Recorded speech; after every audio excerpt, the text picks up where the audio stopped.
What you are about to experience is out of this world. Politics, history, and of course, a lot of entertainment. It's time to rock it with the Docket. Hey, what's going on, everybody? It's Kyle Dockery with the Dockery Docket. We are here with another exciting episode of the Dockery Docket. I'm excited to be here, and I hope that you are excited to be here as well. And if you are excited to be here as well, make sure to go down below, hit the like button, hit the subscribe button, so then you never miss one of my videos. So Kamala Harris doesn't seem to be as popular as she was when she first started her run for president. Her Joy and Vibes campaign has turned south, and she is trying to fight back. The question is how? How does Kamala Harris fight back and win? Well, she already has Obama on the front lines, as we talked about in the last episode. She has all of these different celebrities coming out to support her, making speeches for her, and we all know it has absolutely nothing to do with P. Diddy. But Kamala Harris needs a new spark, something that is going to strike something that people will remember when you go into the voting booth. So she had to return to an old Democratic strategy of calling their opponents literally Hitler or all of them fascist Nazis. Surprisingly, it is a tale as old as time, and something that the left has done for years. That's right, it's not just Trump. This goes back all the way to Richard Nixon. That's right, for 60 years, every single Republican nominee for president has been compared to Hitler or called a fascist.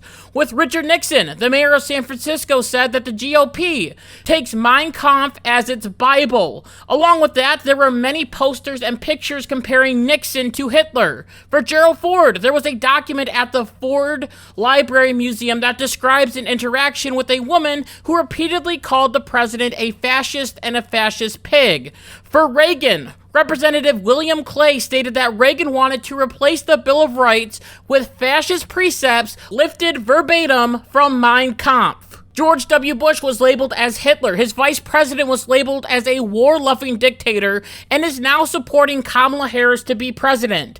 Mitt Romney, who the Democrats now love, was also compared to Hitler as a Kansas delegate said that Romney was a habitual liar and likened him to Hitler. We also know that since 2016, when Trump came down that escalator, that the media has relentlessly claimed that Trump was a Nazi and a literal reincarnation of Hitler.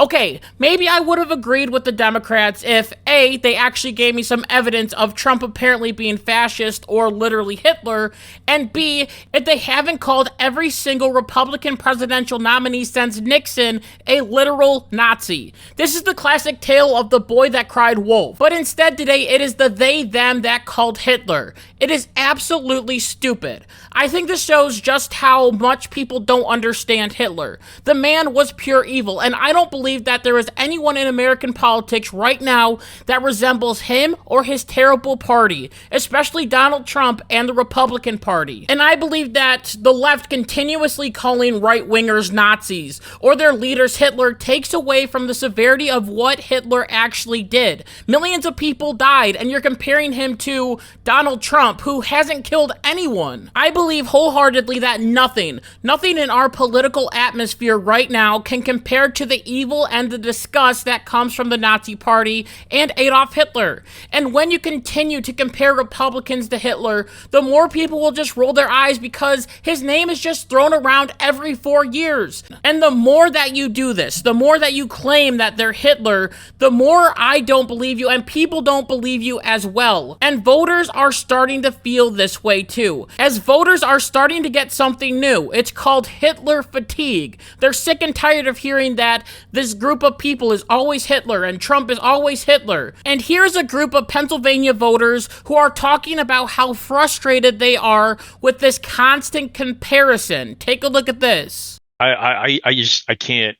I think part of the reason why I'm being pushed towards Trump so strongly is that I find that the Democrats and the left just keep going straight to Hitler all of the time with everything. Like it, and if it's not the left pushing Hitler, it's the right pushing Stalin. So it's like we're fighting World War II every single day for every single election. So it's so exhausting. I think it just detracts from, it pushes me away from their position, and it it's so hyperbolic that it makes it impossible to have good discussions, and I think it ruins the discourse.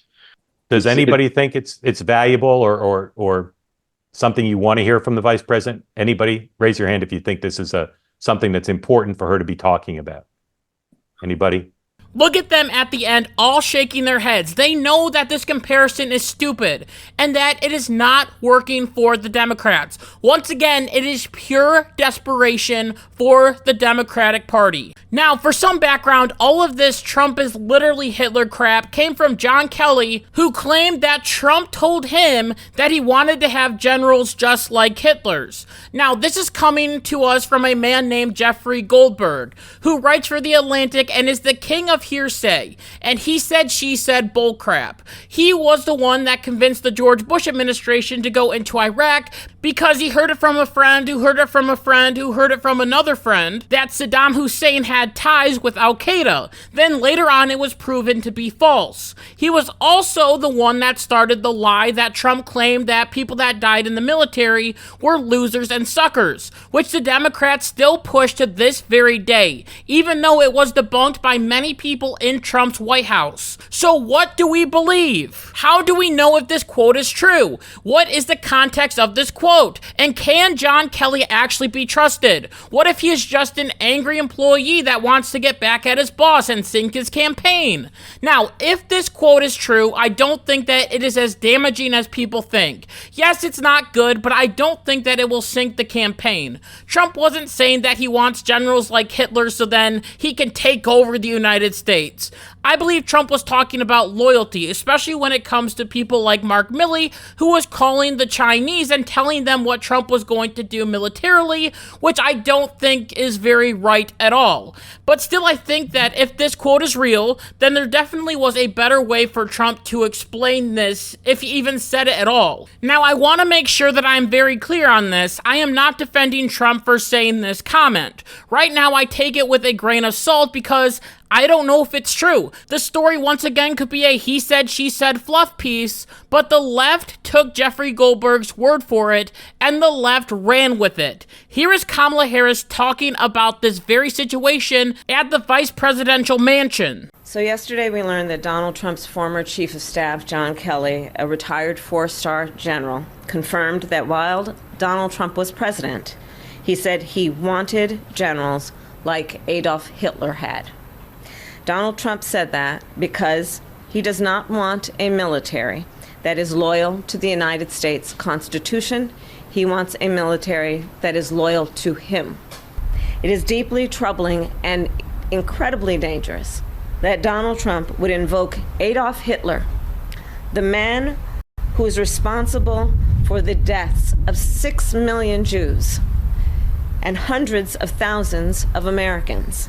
All that we have is one man saying this, and the left just takes it as true, even when there is a possibility that it was all made up. I also love that Harris talks about the millions of Jews that the Nazis killed when her own party right now is protesting Kamala Harris for supporting the war in Israel. Along with that, she didn't pick Josh Shapiro to be her VP because she didn't want to lose the Muslim vote, and Shapiro was Jewish. Kamala doesn't care about Jewish people. She cares about pinning Trump to Hitler, which is something that her and this party has done for so long. She even did it again that night at a CNN town hall with Anderson Cooper, where she was asked if she thought that Trump was a fascist. And guess what? She says yes. Take a look at this. Do you think Donald Trump is a fascist? Yes, I do. Yes, I do.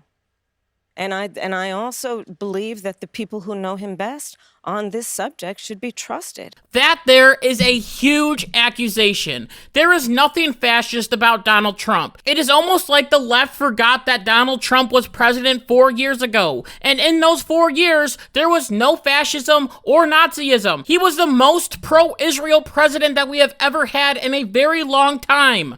His children are Jewish. His grandchildren are Jewish. And let me tell you right now, if Donald Trump is this terrible, evil fascist, then he is a very, very bad fascist.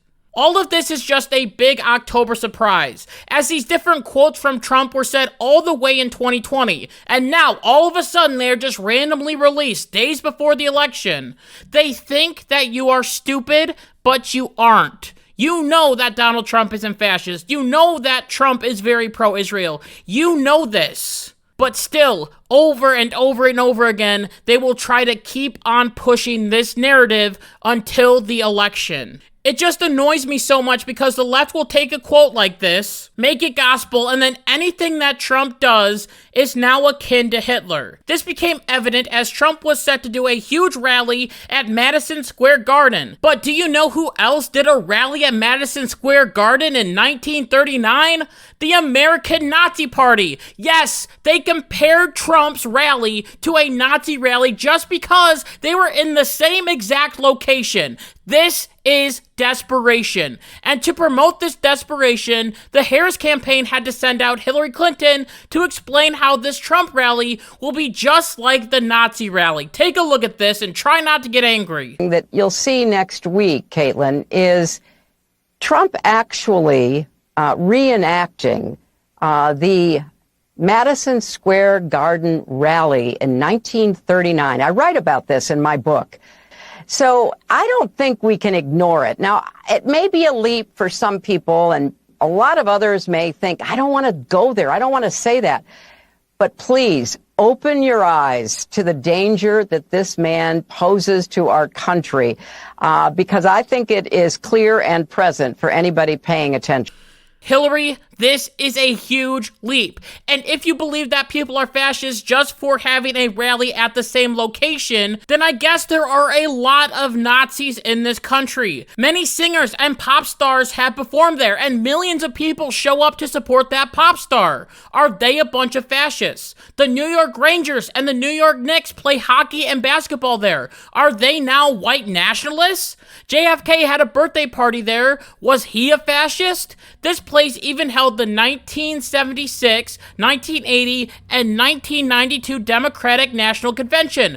1992. Isn't that interesting? Hillary, you were there at the 1992 Democratic Convention when your husband won the nomination for President of the United States. Are you now a Nazi? Were you, Hillary Clinton, a part of a Nazi takeover in New York City just because the Democratic National Convention was there, just like the rally in 1939?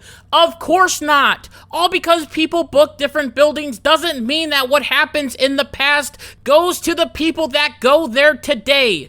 But still, the narrative must continue. As on October 27th, Trump held his rally at Madison Square Garden.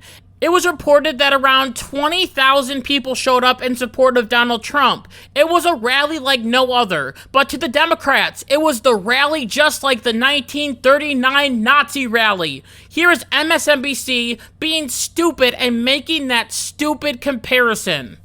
But that jamboree happening right now, you see it there on your screen, in that place is particularly chilling.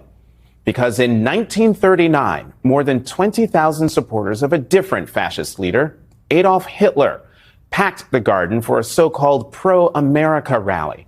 A rally where speakers voiced anti-Semitic rhetoric from a stage draped with Nazi banners. When a Jewish protester rushed the stage, the Associated Press reported, quote, instantly, a dozen or more stormtroopers set upon him, knocking him down and beating him as he held his head in his arms. Most of his clothing was torn from his body.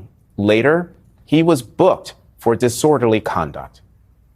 Now, against that backdrop of history, Donald Trump, the man who has threatened to use the military against opponents he calls enemies from within, who has threatened to use the troops to quell what he says are lawless cities, and to use those troops to carry out mass deportations of immigrants, is once again turning Madison Square Garden into a staging ground for extremism. Ladies and gentlemen, I don't think we hate the media enough. This idiot claims a different fascist leader. Is him claiming that Trump is a fascist leader himself, when Trump has never claimed once that he was ever a fascist, ever. Also, I have to ask, were there swastikas at this Trump rally? Were there people doing the Roman salute? Were Jews or Mexicans beat up at this rally? Nope, but still, over and over and over again, the media has to run this idea that Trump is Hitler. Another news reporter did the exact same thing, talking about how this Nazi rally from the past was just like this Trump rally, and he called Trump supporters extremists. Take a look at this. In Square Garden here in New York City, there's a massive crowd waiting to get in, and there's a real air of menace here. This is not a joyful crowd by and large. There was a huge sea of "Pardon Trump" signs that we saw earlier, and I think that's part of the message tonight. This is a hedge. This is not a campaign or a candidate that is confident about winning. This is a campaign and a candidate that is appealing to the most extreme elements of his base so that in the event of a loss, they can take their fight to the streets. This is a continuation of that appeal to the Proud Boys to stand back and stand by, and there's no doubt that this venue was chosen for a reason. Do me a favor, Google Madison Square Garden, 1939. Oh my gosh, there were Trump signs outside of a Trump event? I mean, call in the allies, we have Hitler over here. These people are so ridiculous and absolutely stupid. I can't even wrap my head around this. And then we have the great vice presidential nominee, Tim Walz, once again saying the exact same thing. It is stupid, and they will continue to push this lie. Take a look at this. Donald Trump has descended into madness over the last few weeks. And I think some of you don't miss on this. Go do your Google on this. Donald Trump's got this big rally going at Madison Square Garden. There's a direct parallel to a big rally that happened in the mid-1930s at Madison Square Garden.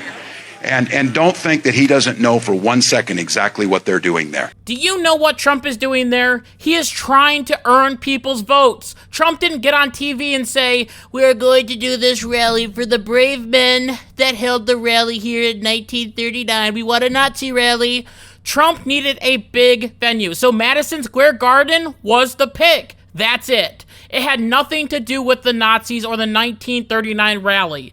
Now, in one of those clips, it talks about how Trump has continuously said that there is an enemy within the United States. Trump has been saying this for a while now, and every time he does, the media freaks out and says, how could Donald Trump say that? How could Donald Trump be so divisive?